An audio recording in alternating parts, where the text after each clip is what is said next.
बोल बांके बिहारी लाल की जय।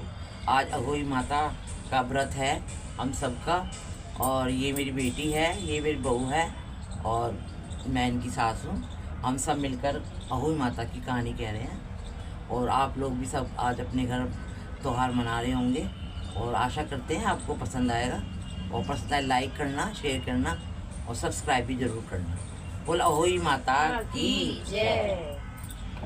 एक समय की बात है, एक साहूकार था जिसके 7 बेटे और 7 बहुएं थी। इस साहूकार की एक बेटी भी थी। दिवाली पर वह मायके आई थी। दिवाली से पहले दिए बनाने थे, तो घर की 7 बहुएं दीपक के लिए मिट्टी लाने बाहर गई हुई थी। ऐसे में ननद भी उनके साथ चली गई। दिवाली से पहले कार्तिक बदी अष्टमी को 7 बहुएं अपनी इकलौती नंद के साथ जंगल में मिट्टी लेने गई। जहाँ से वे मिट्टी खोद रही थी, वहीं पर स्याऊ सेह की मां थी। अचानक धोखे में मिट्टी खोदते समय ननद के हाथ से सेही का बच्चा मर गया। इससे स्याऊ को गुस्सा आया और स्याऊ ने कहा कि मेरे बच्चे को तूने मारा, अब मैं तेरी कोख बांधूंगी।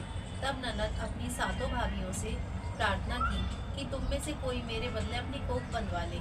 सभी भाभियों ने अपनी कोख बनवाने से मना कर दिया, लेकिन छोटी भाभी सोचने लगी, अगर मैं कोख ना बनवाऊंगी तो सासू जी नाराज होंगी।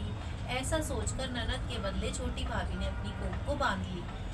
उसके बाद जब उसे जो बच्चा होता वह 7 दिन बाद मर जाता। एक दिन साहूकार की स्त्री ने पंडित जी को बुलाकर पूछा कि क्या बात है, मेरी इस बहू की संतान 7वें दिन क्यों मर जाती है। तब पंडित जी ने बहू से कहा कि तुम काली सुरी गाय की पूजा किया करो। उन्होंने बताया कि दरअसल काली गाय स्याऊ माता की भाईली है, वह तेरी कोख छोड़े तो तेरा बच्चा जिएगा। छोटी बहू ने पूरी लगन से गाय की सेवा की। वो गौ माता के उठने से पहले ही वहाँ की सफाई कर जाती थी। एक दिन गौ माता बोली कि मेरे जागने से पहले कोई रोज मेरी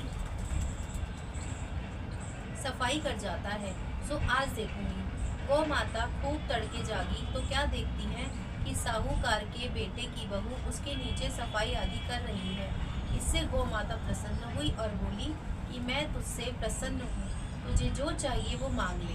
तब साहूकार की बहू बोली कि स्याऊ माता तुम्हें भाईली है और उन्होंने मेरी कोख बांध रखी है, उनसे मेरी कोख को खुलवा दो। गौ माता ने कहा अच्छा।